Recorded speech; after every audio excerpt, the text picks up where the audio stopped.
Cuando se endurecen los sistemas sancionadores o se criminalizan conductas, la economía sumergida o irregular o informal se fue para otro sitio. Se refugió en montañas no tan lejanas y la paradoja es que esas montañas estaban erigidas por los propios instrumentos de la reforma laboral. ¿Para qué tener a alguien sin dar de alta si tenemos un montón de instrumentos que nos están dando donde podemos refugiarnos para eludir el pago de cotizaciones? Entonces se hace una regulación del contrato de formación, que ya sabemos cómo se ha generalizado y ya sabemos lo que ha quedado.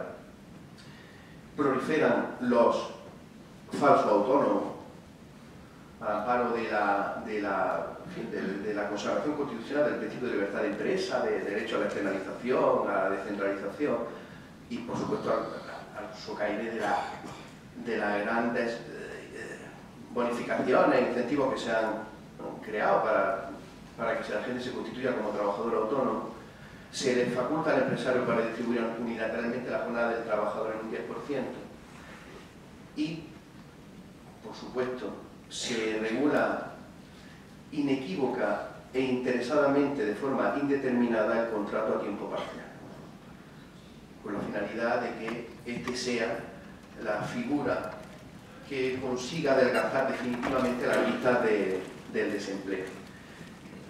Frente a todos estos instrumentos, utilización fraudulenta de estos instrumentos para eludir el pago de cotizaciones sociales, combatimos desde la Inspección de Trabajo, con más o menos éxito.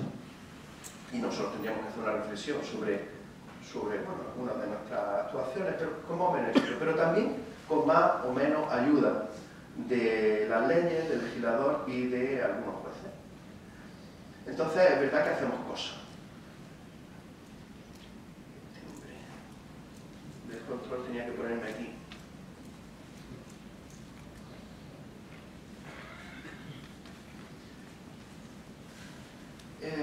Evidentemente estamos realizando una actuación determinada, programada intensamente para sacar a la luz falsos autónomos.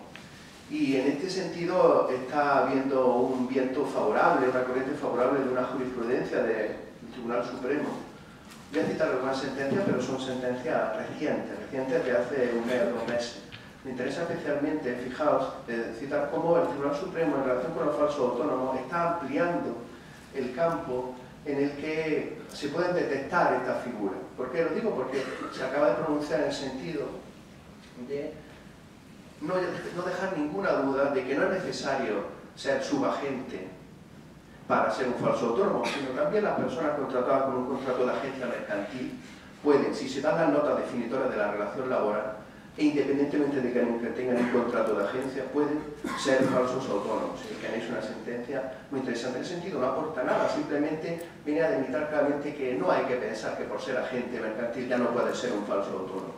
Mucho más interesante es la sentencia también reciente del Tribunal Supremo, en la que, fijaos que viene a ampliar o extiende la manta, la imaginaria manta de protección o de garantía de la responsabilidad salarial y de seguridad social respecto de contratos y subcontratos del artículo 42, lo extiende de una manera que en cierta forma, en mi juicio, va más allá, trastoca totalmente la institución, porque por una parte considera que se puede considerar como contrata un contrato de agencia mercantil.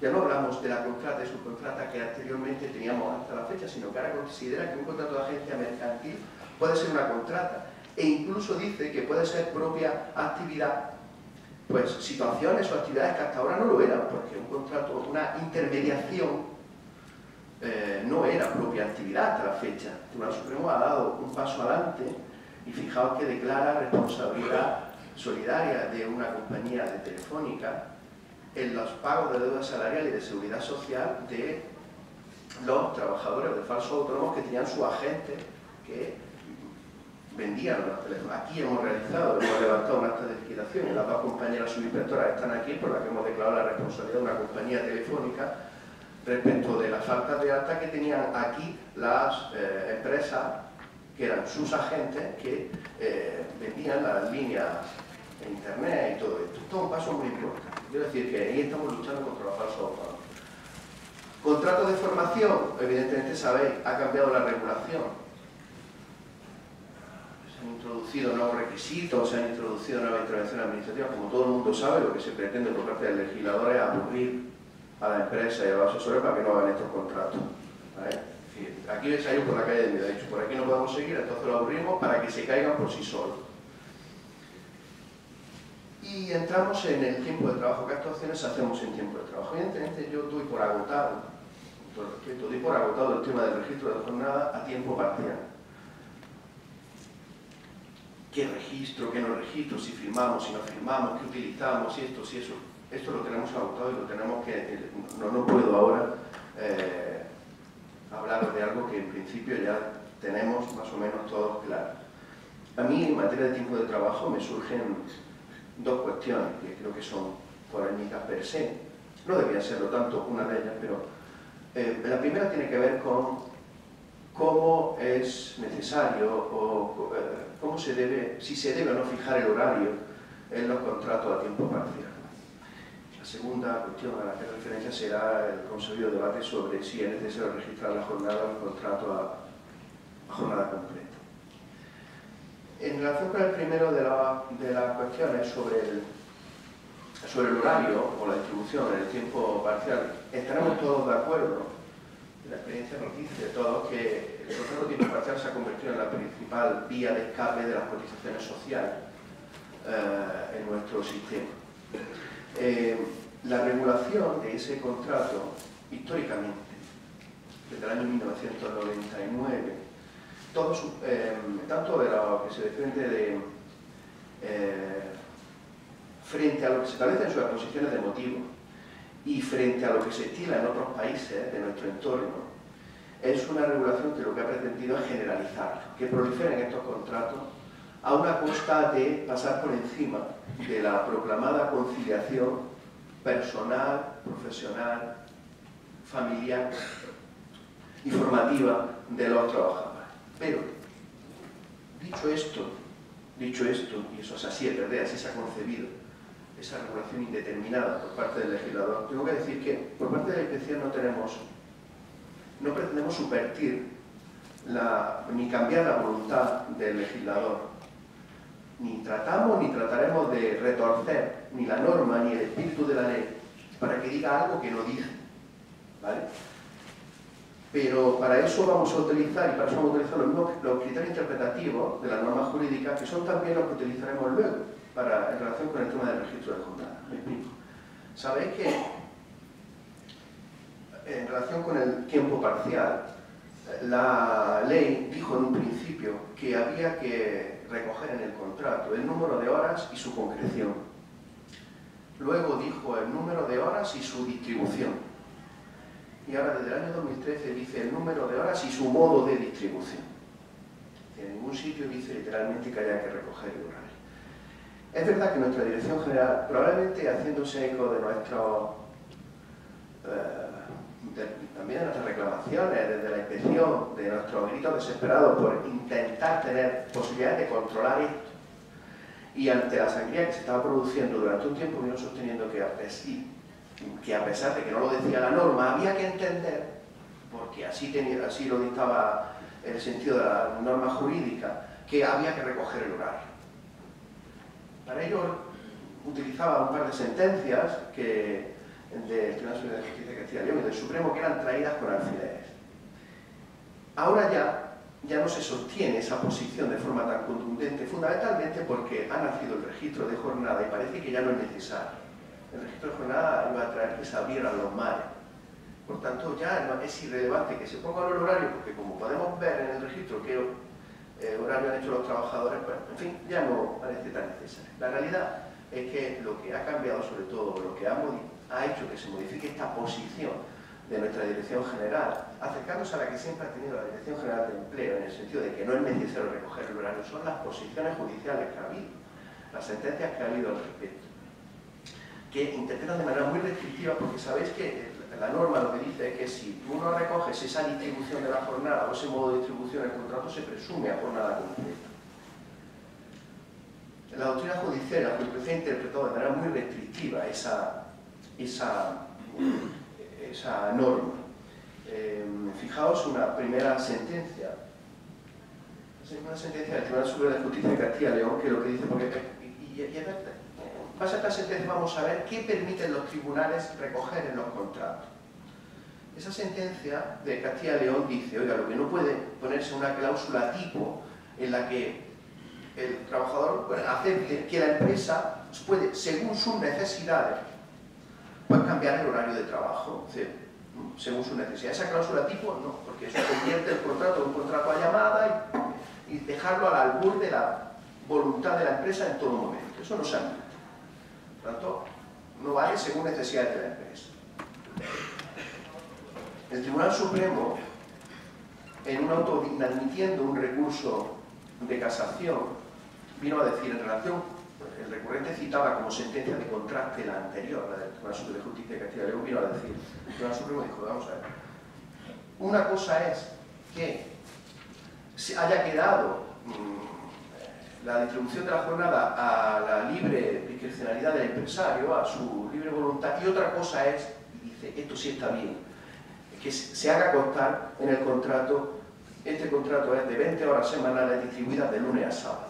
Por tanto, partimos de que eso, así dicho, está bien. El Tribunal Supremo ha dicho que poner en el contrato 20 horas semanales distribuidas de lunes a sábado, haciendo constar los días, está bien. Por tanto, ahí no podría aplicarse la presunción. Y tenemos una sentencia reciente de aquí, de la Sala de Granada, del Tribunal Superior de Justicia, de la Sala de lo Social, con sede en Granada, en la que ha dicho que lo que no se puede tampoco es dejarlo completamente abierto, es decir, el contrato será de 20 horas semanales y no rellenar nada de distribución. ¿Vale? Por tanto, podríamos sacar la consecuencia de que esto quedaría de la forma siguiente: que si la distribución es vacía, es decir, simplemente se hace constar el número de horas, se puede aplicar la presunción de que es un contrato a jornada completa y nosotros podemos levantar un acta de infracción o un acta de liquidación. Y por supuesto, si un convenio colectivo establece cómo debe distribuirse la jornada, si no se cumple, pues también opera la presunción. Pero dicho esto, si simplemente se recogen los días, ya es suficiente. Ya es suficiente. Hay por ahí no se ha dictado todavía, pero sé que se está trabajando en el TSJ en alguna sentencia en la que dice que tampoco es válido que en el contrato se diga 20 horas semanales a razón de 4 diarias, porque ahí deja abierto cuáles van a ser los días en los que el trabajador va a prestar servicio. Por tanto, parece que queda claro que diciendo los días es suficiente, diciendo solamente la hora diaria no es suficiente. Por tanto, en principio, debemos designarnos desde la inspección de que nunca debemos o vamos a tener con carácter previo cuál es el horario de trabajo de los trabajadores para poder realizar una actuación. Porque, yo os digo, nosotros, donde no se puede deducir de que el legislador lo haya hecho por muchas vueltas que le demos a la normativa. ¿Vale? Y claro, esto genera resignación y cierto desconsuelo, porque a ver cómo vamos a saber si un trabajador está dentro o fuera si no sabemos cuál es su horario de trabajo. Bueno, pues lo podía haber dicho. Simplemente con que lo hubiera dicho hubiera sido suficiente. Y claro, uno se va y dice, bueno, vamos a ver, esto se dice en otro sitio, y se va, y entonces pues uno se va a... ¿Qué pasa en Francia? ¿No? Porque aquí todos tenemos la misma. ¿Qué pasa en Francia? Bueno, pues en Francia, en el Código de Trabajo francés, en el contrato debe figurar el horario. No la distribución, no, debe figurar el horario. Claro, dice, si el empresario lo tuviera que modificar, porque surgen necesidades sobrevenidas, porque es obvio que va a haber necesidades sobrevenidas, pues para que lo pueda cambiar es necesario, en primer lugar, que se lo preavise al trabajador, con 6 o 3 días de antelación, según lo prevé el convenio.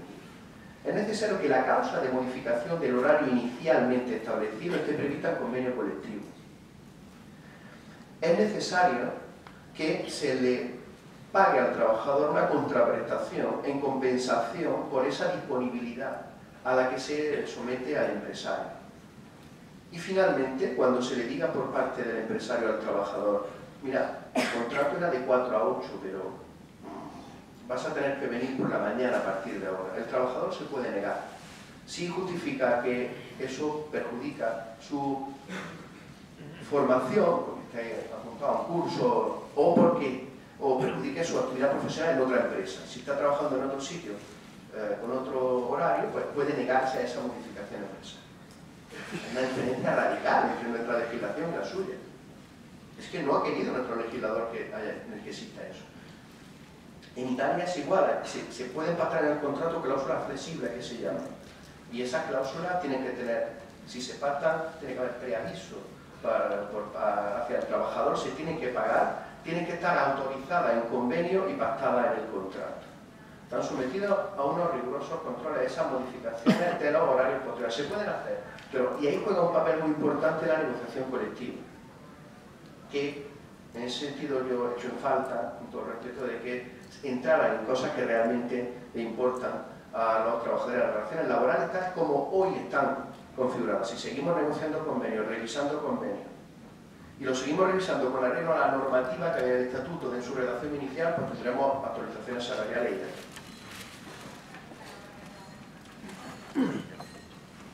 En materia de horario, simplemente recordaros también, por citar una sentencia muy reciente que insiste el Tribunal Supremo frente a algún atisbo, frente a alguna posición ahí equívoca o en todo caso, una posición de la Audiencia Nacional, de que sigue sin ser necesario recoger el horario en el calendario laboral anual.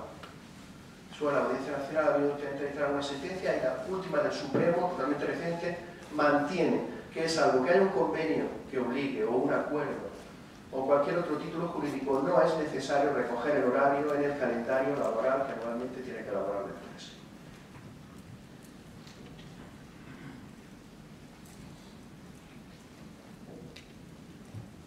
Vale, la segunda cuestión que íbamos a abordar era el tema de si es obligatorio o no registrar la jornada en el contrato a tiempo completo.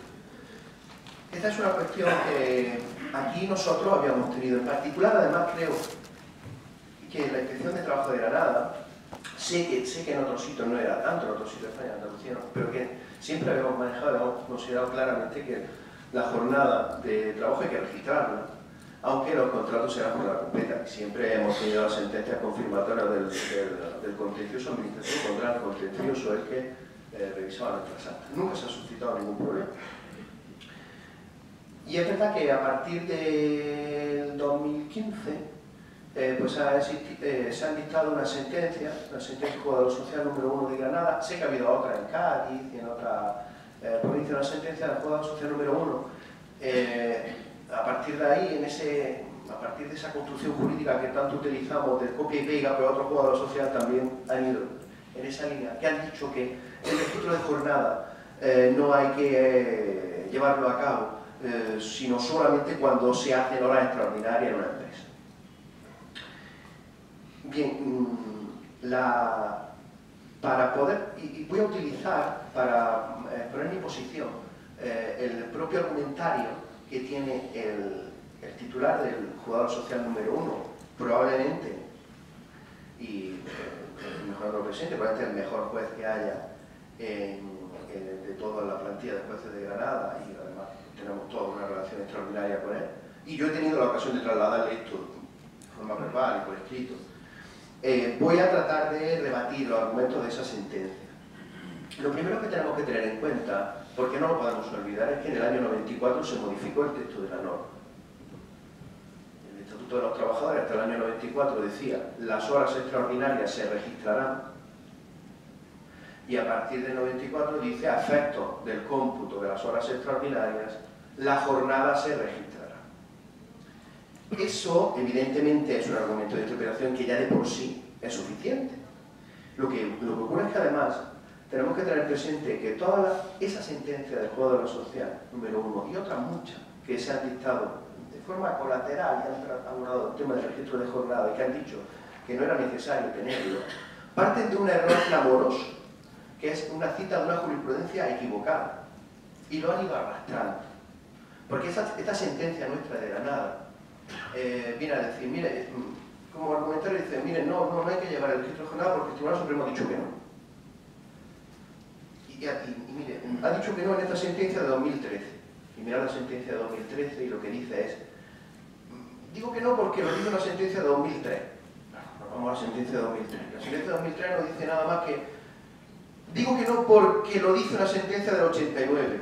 Ah, amigo, el año 89, bajo la redacción de la norma, bajo el texto anterior. Claro, hombre, en el año 89 no había que registrar la jornada, se registraban las horas extraordinarias. Entiendo que hay, y además no solo lo hace el Jesús, el juez, el social 1 de Granada, lo hace el Tribunal Supremo, que se autocita en base a sentencias dictadas bajo normativa anterior. En ese sentido cabe reprocharle que no haya un mínimo rigor cuando se cita la jurisprudencia. Porque es que además, cuando vemos la sentencia del Código Social, nuestra, cita una sentencia que precisamente nos da la razón a los que mantenemos una posición contraria. El problema es cuando se citan las sentencias, y si citamos sentencias en las actas de infracción, no hay que citarlas por citarlas, hay que mirarlas primero, no vaya a ser, hombre, que metas ahí la pata y esto no dé, porque claro, la sentencia esta dice, además hay una sentencia del TSJ de Navarra, de 29 de octubre de 1996, que dice que no hay que registrar la jornada. Pues nos vamos a la sentencia esa y la miramos. Fijaos que lo que dice es, el Tribunal Superior de Justicia de Navarra en el 96 dice, sí, no le damos la razón, no hay que, a la inspección de trabajo, no hay que registrar la jornada. No hay que registrar la jornada porque los hechos acontecieron antes de la entrada en vigor de la ley del 94. Si hubiera entrado en vigor, si se hubiera producido después, sí habríamos tenido que estimar la infracción. Coño, si lo tenemos ahí resuelto. Me está citando la sentencia que resuelve el tema. Por tanto, además hay que reconocer que todas estas sentencias del propio Tribunal Supremo que han venido diciendo, con cita, repito, del año 89, son sentencias que se pronuncian sobre cuestiones relacionadas a la información de los representantes de los trabajadores, no se pronuncian específicamente sobre las tratas de infracción en materia de registro de jornada. El otro argumento que se utiliza es el de que ¿por qué había entonces que en el año 2013 crear un nuevo registro de jornada para el contrato tiempo parcial si ya existía el anterior, el del artículo 35.5? El argumento, a mi juicio, no se puede sostener porque, en primer lugar, ese registro de jornada a tiempo parcial nace para conceder una presunción a jornada completa de los trabajadores de los contratos que no lo tengan, totalmente diferente. Y por otra parte, porque no se puede utilizar para controlar los contratos a tiempo parcial precisamente porque los contratos a tiempo parcial tienen prohibidas las horas extraordinarias. De manera que el registro, uno es para controlar si se hacen con horas extraordinarias y el otro es para controlar si se hacen complementarios, si hay excesos de jornada, pero nunca horas extraordinarias que no se pueden realizar. Por tanto, criterios históricos de interpretación, criterios teleológicos, doctrina del Tribunal Superior de Justicia mayoritaria en el contencioso administrativo, la Audiencia Nacional, en varias sentencias, fijaos que no la cito especialmente, la sentencia de la Audiencia Nacional, no me baso en que lo dice la Audiencia Nacional. Tengo mis propios criterios y tenemos nuestros propios elementos para sustentar nuestra posición y es necesario llegar a que ya sabemos que la Audiencia Nacional no es jurisprudencia.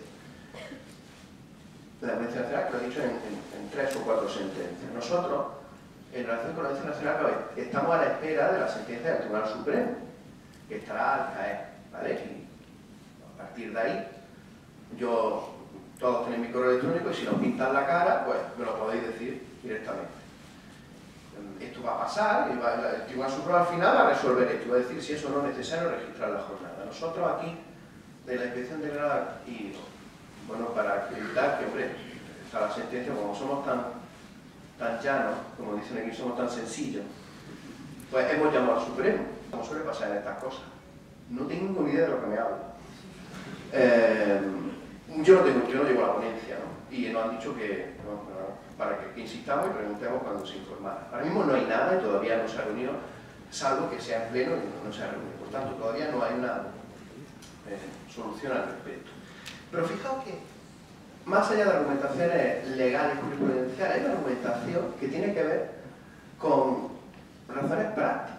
Es decir, nadie me sabe decir realmente, si no lleváramos a cabo el registro de jornada, cómo se iba a contabilizar, a computar o a controlar la jornada. Porque claro, aquí se parte de un error de base, que es que las horas extraordinarias son las que rebasan las 8 al día. Es una hora extraordinaria. Eso ya no existe, pero no existe desde el año 94. Es decir, ¿por qué modificó la norma este registro? ¿Por qué dijo que antes había que registrar la hora extraordinaria y ahora hay que registrar la jornada? Pues porque en el año 94 hubo una modificación del régimen jurídico de la jornada que le dio la vuelta como un calcetín. Antes la jornada era acotada, aquilatada, ahora, desde el año 94 se habla de jornada en conceptos de promedio y cómputo anual. Para saber, ahora, desde el año 94, si se hace hora extraordinaria hay que dejar transcurrir, en la mayor parte de los casos, el periodo de referencia que establece el convenio, pero normalmente un año, porque las jornadas se establecen anualmente. Entonces, ¿cómo vamos a saber si hay hora extraordinaria si no registramos eso durante todo el periodo de referencia? Que no es, bueno, registro esta hora porque esta que he hecho hoy es extraordinaria, la apunto aquí. ¿Pero eso? ¿Por qué va a ser extraordinaria? Hay un límite de 80 horas al año de horas extraordinarias en la norma. Y esa norma dice que no se considerará a efectos de ese límite las que se compensen dentro de los 4 meses siguientes a su realización. ¿No? Tenemos que registrar, tenemos que controlarla dentro de los 4 meses siguientes, porque no por el hecho de que un día yo le diga a un señor, mañana habrá el Nevada y le dice, te tienes que quedar, o la facultad de distribución unilateral, que se le hizo por una empresa a un trabajador, te tienes que quedar haciendo yo uso del 10% de mi facultad de disposición, yo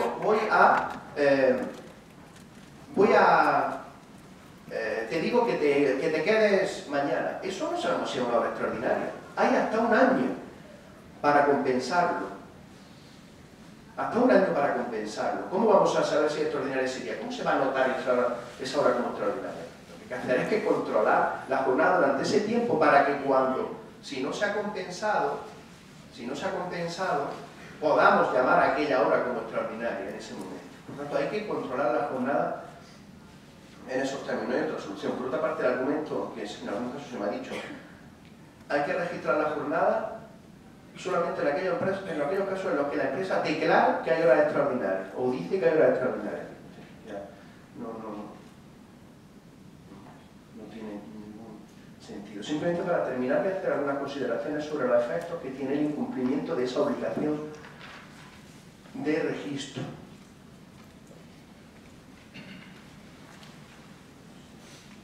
Hablamos de una infracción que necesariamente debe ser grave, a pesar de que algunas sentencias del Juzgado Social dice que va a ser una infracción leve porque es una infracción formal.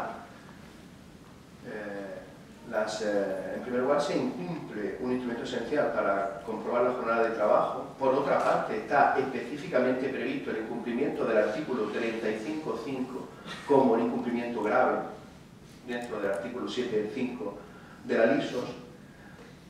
Y es que las infracciones leves están recogidas en la norma de manera residual, dice cualesquiera otros incumplimientos formales que no estén en estas normas. Por tanto, es una infracción grave. Es una infracción que no se puede levantar por cada trabajador respecto del que se constate que no se ha registrado la jornada. Aunque basta con que a un trabajador no se haya registrado la jornada para que se pueda sancionar. Pero no se puede poner una por trabajador. En su caso se podrá agravar por el número de trabajadores afectados. Y dos cuestiones, el criterio locativo o la cuestión del criterio locativo del temporal. El criterio locativo, ponemos una sanción por empresa, una empresa que tiene varios centros de trabajo, si no lleva el registro en cada uno de esos centros, hay solo una infracción, hay una infracción por cada centro de trabajo, porque el centro es la unidad productiva con organización específica. La cuestión más